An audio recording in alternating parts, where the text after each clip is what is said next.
Hi, hello, namaskara ellarigu. Welcome back to Vibing with Pixels, and this is Raghav. Today we have visited a cafe which is called as Mugful of Stories, which is located in Kalyan Nagar, Bangalore.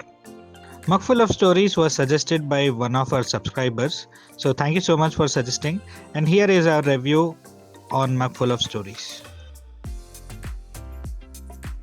Their menu consists of varieties such as mugcakes, sundaes, milkshakes, hot beverages, and some snacks to go along with it.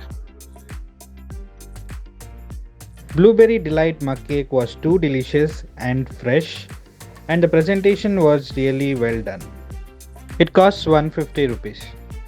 Choco Overload had a chocolate filling along with the chocolate sauce and topped with chocolate ice cream along with choco chips. It was of 180 rupees. And to spice it up, we had ordered peri peri french fries as well. So all in all, it was a nice combo. Overall, we had good time visiting Mugful of Stories. The place has a nice ambience, and it is a place where you can have a good time with your friends. There is a wall where you can drop in your suggestions, comments, and reviews as well. So feel free to drop in your comments and suggestions. So that is it for the day. Thank you so much for watching. Please drop in your comments and please do subscribe to our channel. Until our next time, stay tuned. Thank you so much.